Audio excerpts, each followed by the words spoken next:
mafanizo wake woipa. Mfuneni, mfuneni Yehova, pamwe hakupezeka.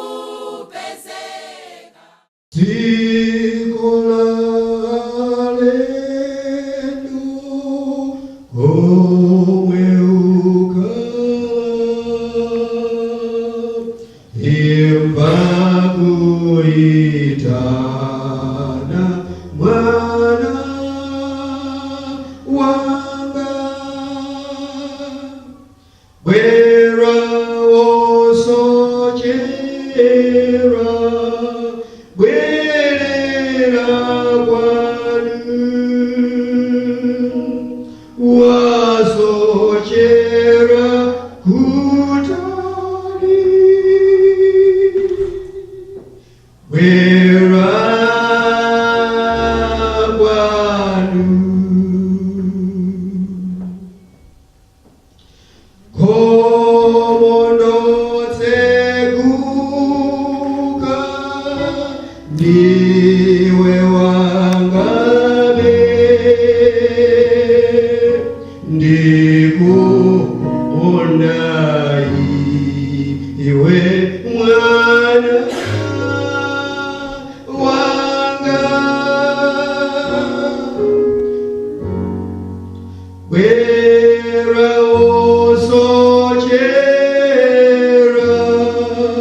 bwerera kwanu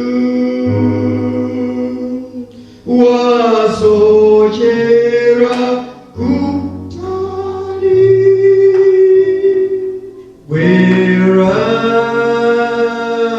kwanu wopanda kwanu wopereweza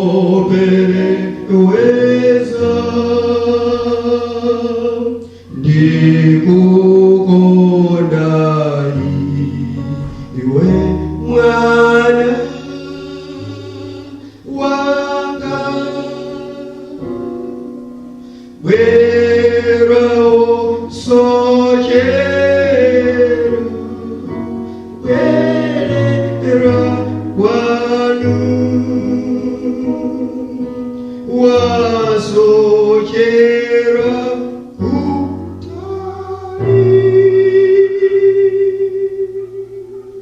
bwera kwanu.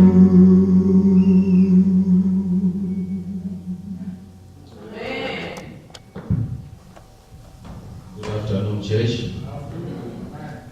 I'm continuing where I stopped last time in the story of Naaman in 2 Kings chapter 5, verse 1 onwards. So before I continue, let us pray. Our Heavenly Father, this is the time for you to speak to us. Give me quality of mind. Give me a good time to expound your word as you want, and help each one of us to listen to what you want us to do. Let this message be a blessing to each one of us, for we ask in Jesus' name. Amen. We stopped when Naaman was enraged. He left the house of Elisha, going back to Syria. However, his servants gave him counsel. And we said that time that we should surround ourselves with people who can tell us the truth, not what we want to hear. Because there are some people, they know that what you are saying, what you are doing is not good, but they applaud in your presence. But they go, when they go out, I mean, they go out, they say, this is a fool. But then they applaud and say, yeah, you did the right thing. You did the right thing. Well, initially, you didn't do the right thing. You harmed yourself.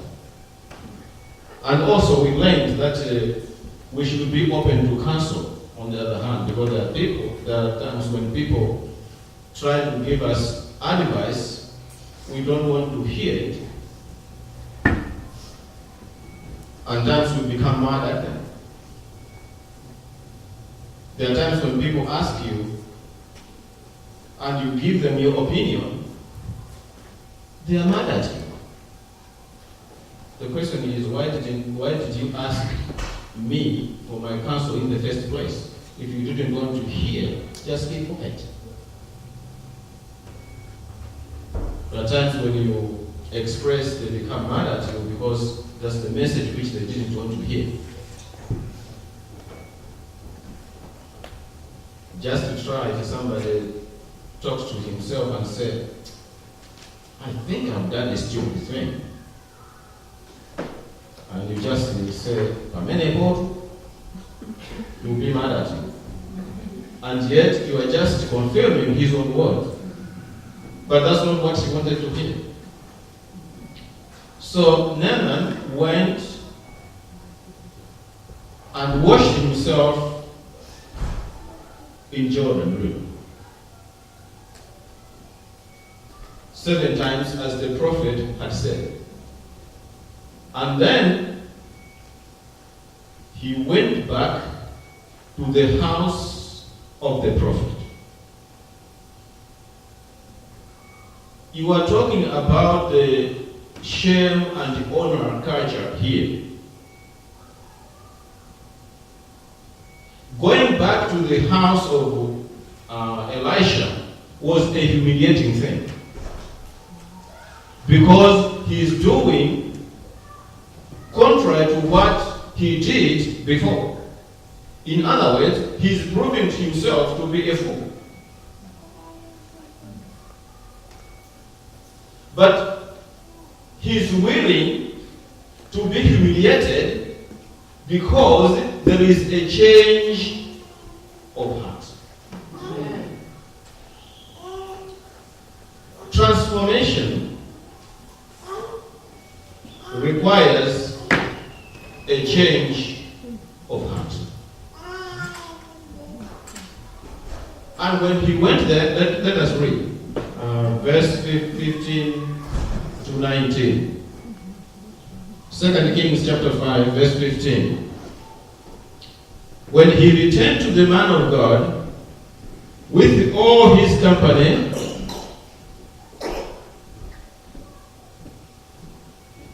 and came and stood before him, he said, Behold, now I know that there is no God in all the earth but in Israel. So please, take a present from your servant now.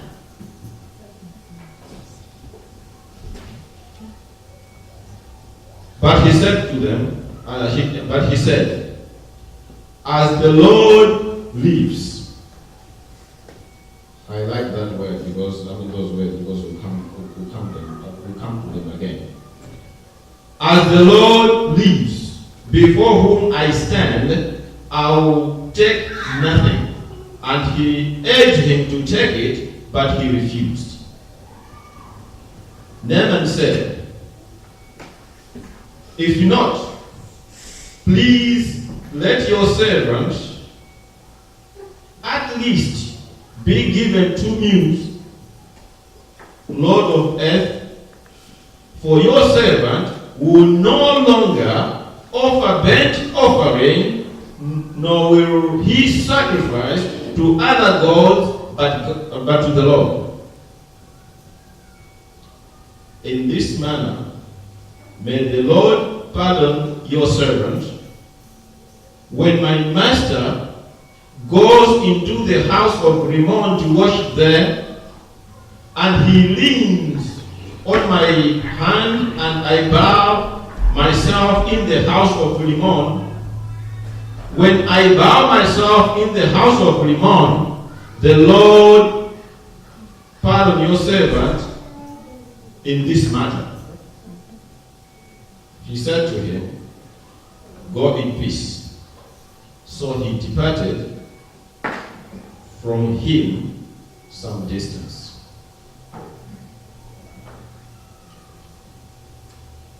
He was not asked to give. He was not told how much he should give for the cure. But he was compelled to do something. When the heart is transformed, giving is not a bore, giving is a delight. The fact that we have problems in giving is an evidence that there is no transformation in our hearts. It is true that we are saved by grace through faith and we are justified freely. But justification does not leave a person unchanged. Or let me put it this way. Justification that leaves a person unchanged trivializes the transformative power of God. If you are saved by grace, God gives you power. Commenting on Romans chapter 7 verse 25, let's read so that you understand what I'm trying to communicate. Romans chapter 7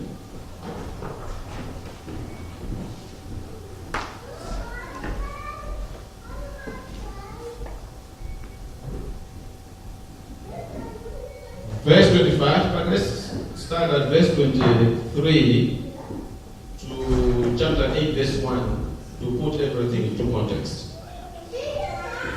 But I see a different law in the members of my body, waging war against the law of my mind, making me a prisoner of the law of sin which is in my members. Wretched man that I am, who will set me free from the body of this earth, of this death? Verse 25. Thanks be to God through Jesus Christ our Lord.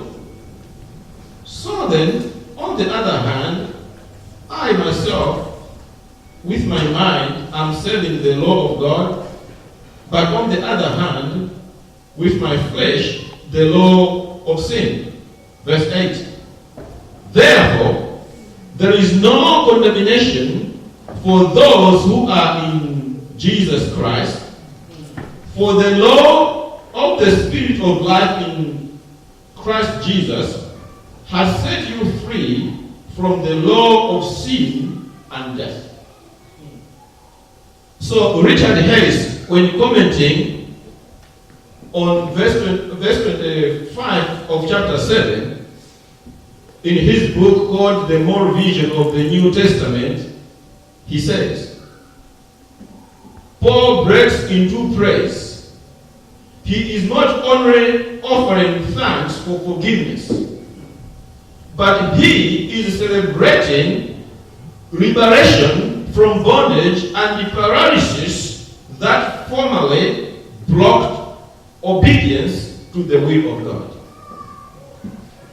When you are transformed, when you are in Christ, Christ gives you power to be obedient. Amen. So, transformation always accompanies good works. or I should say, good works follow transformation. Faith in Christ without transformation is an oxymoron. Where there is transformation, there must be a change of heart. Amen. If there is no change of heart, there is no transformation. Amen. Amen. The other thing we learn from this passage, or this story, Elisha didn't receive the gifts from Naaman. And Naaman said, I know that there is no any other God on this earth except the one who is in Israel. So he said, I know that I work for my boss, who is the God of Rimmon. And on duty, I accompanied him to his temple to worship. But I know that this is not the true God. I know that.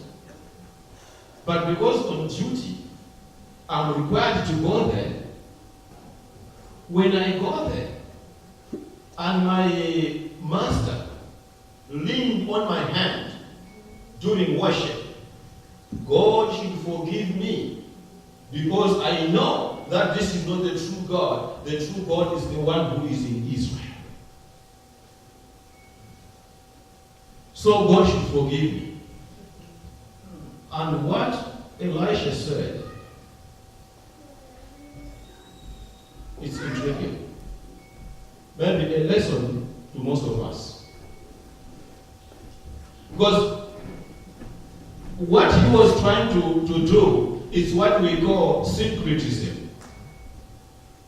Trying to take opposite beliefs and merge them to become one.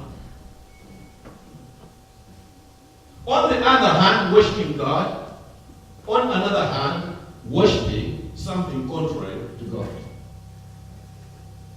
While Elisha knew that God says, thou shalt worship no other God before who? Before me. But Elisha didn't say, no, if you have known the God of Israel, then you have to follow him all the way through. You don't need to worship any other God. He didn't say that. Why? We have got a temptation of giving people too much truth, which they cannot handle. He just said, go in peace.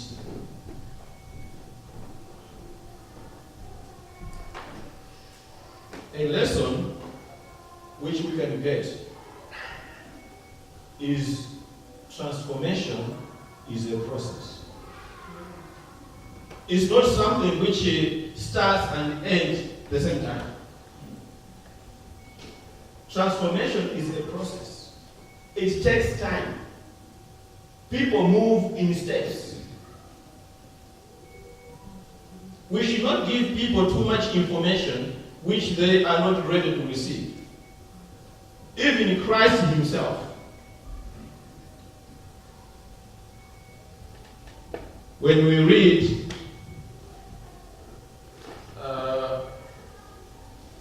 in John chapter 16 verse 12, he says, I have many things to say to you, but you are not able to bear them now.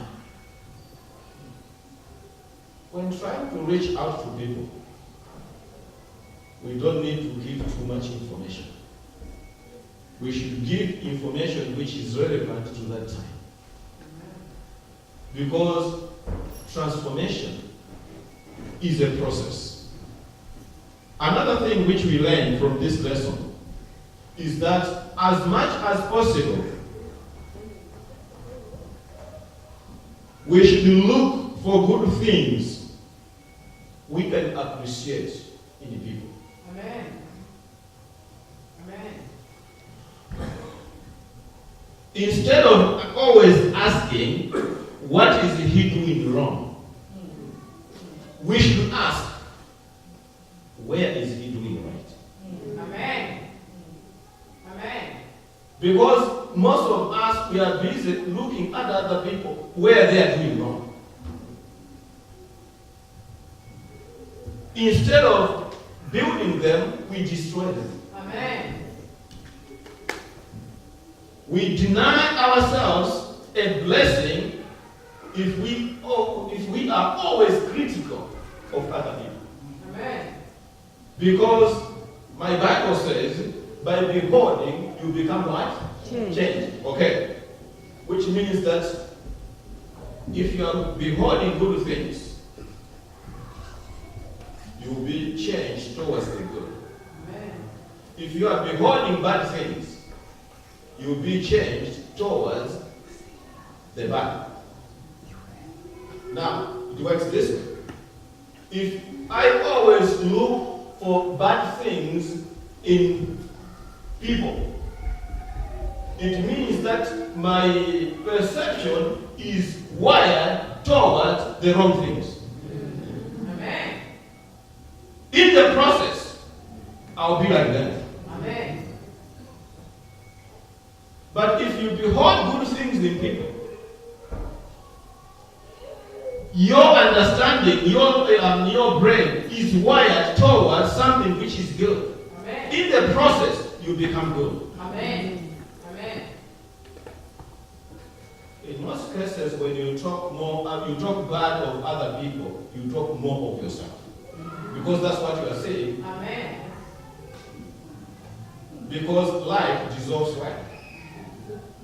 So because you are bad, you'll be searching for bad things. If you are good, you'll be searching for good things. Amen. It works that way. Somebody said that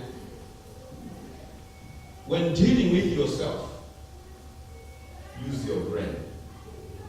But when dealing with other people, use your heart. What he was trying to say is that if you want to be critical of yourself. But when you're dealing with other people, deal with understanding. Because you don't know everything they are going through. Amen. You don't know everything. Amen. That's why he said, do not judge. Amen.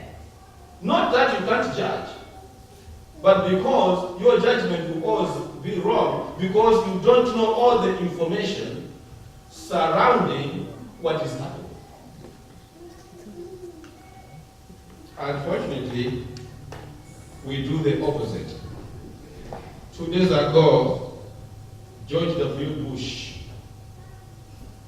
said, too often we judge other groups by their worst examples, while judging ourselves by our best intentions.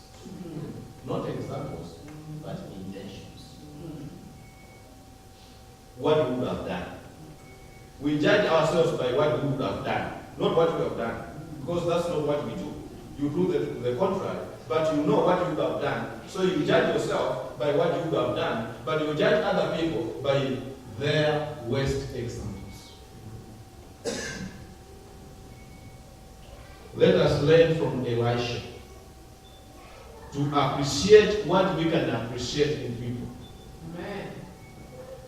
Amen. I wish the story would have ended there. Verse 20 of chapter 5 of 2 Kings.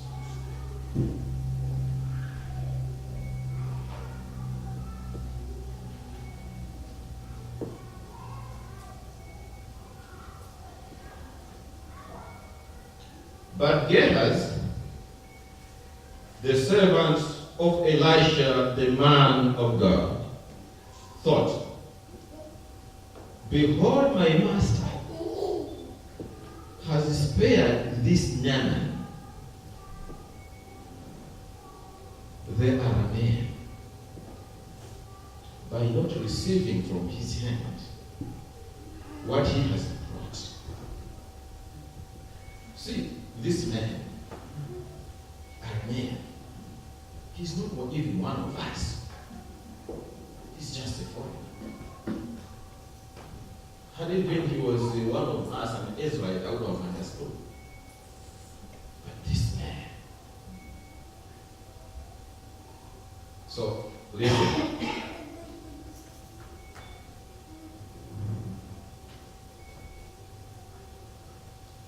As the Lord lives,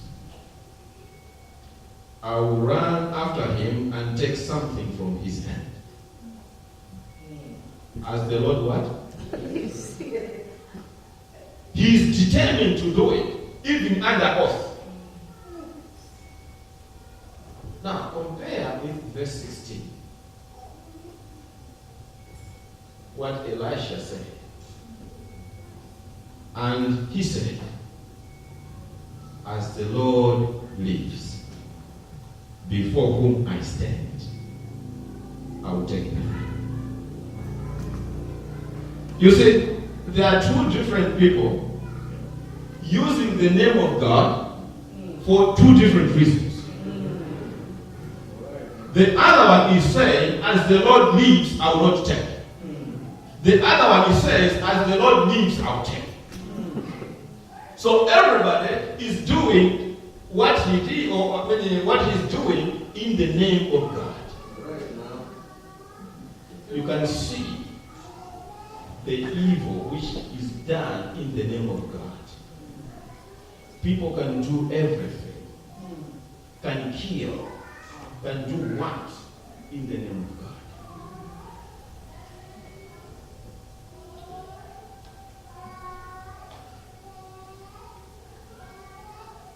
A lot of things are said in the name of God. That's why 1 John chapter 4 verse 1 says,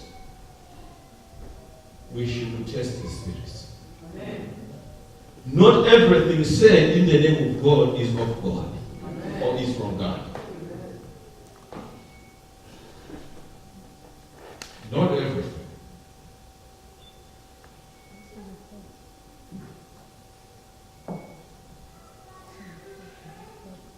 People say a lot of things in the name of God,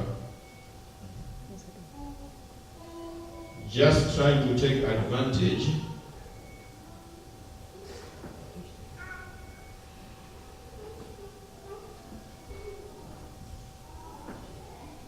or I should say for personal gain.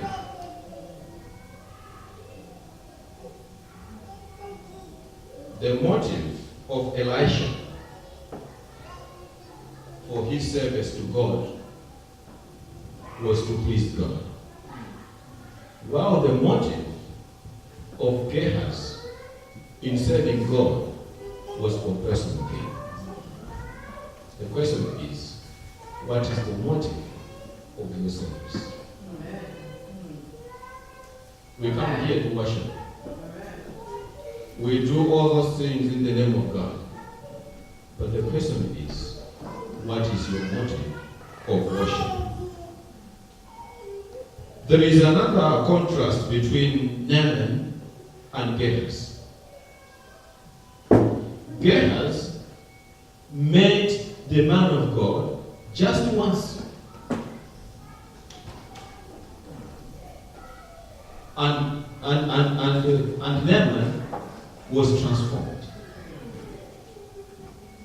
If you progress with the story, you see that when Gehazi approached Naaman, Naaman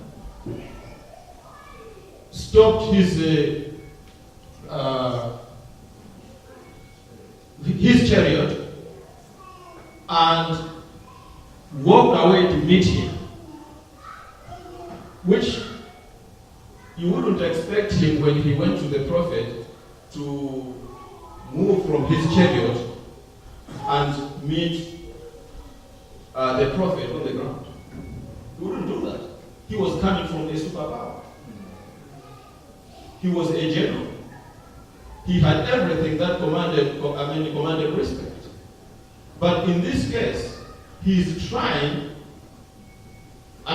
he's humbled that he's on the same level with Gehazi. But he went to Israel only once. This time to meet the prophet. Of course, he went there another time to take people for war. But this time to meet the prophet, it was only once. But he left transformed. While Gehazi had been with the prophet most of his life. He had seen a lot of miracles. Countless miracles.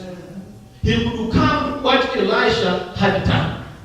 But all those things left him untransformed. At times, being exposed to the truth can be a case. We say that we have the truth more than other people. But the Bible says, to him much is given, much is what? Is required. The truth you have been given, God requires more from you. The truth I have been given, God requires more from you. The question is, are we transformed? I wish I could continue with this story because the last part is where it's my favorite. But because of time, let us recap what we have heard from this passage. We have learned that transformation requires change of heart, and where there is no change, there is no transformation. We have learned that transformation is a process. Therefore, we have to be patient with other people who are going through the process of transformation. We have learned that when we are transformed, our motive for service will be to please God. Will not be for personal gain. I want to be transformed. Do you? Amen.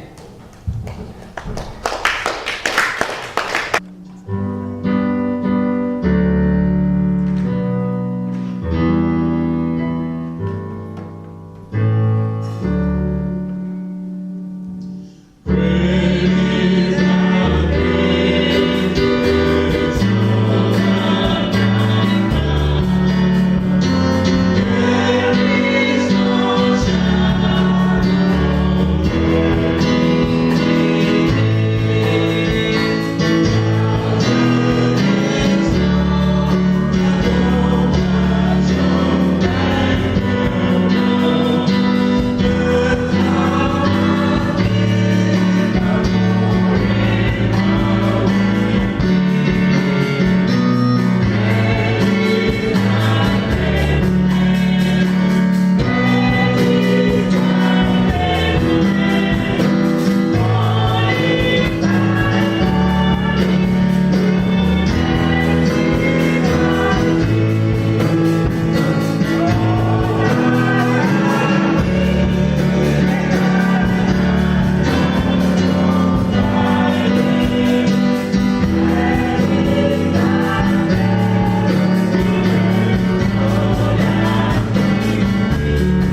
please give us a transformed heart, each one of us, so that our worship should be pleasing to you. Bless each one of us and continue to minister to our needs, for we ask in Jesus' name. Amen. Uneni Yehova, pomwe mulindi moyo.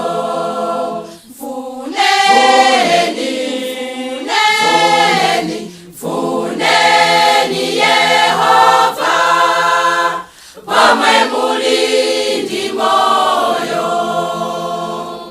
Ngati mulindi moyo, ino ndi nthawi yabwino.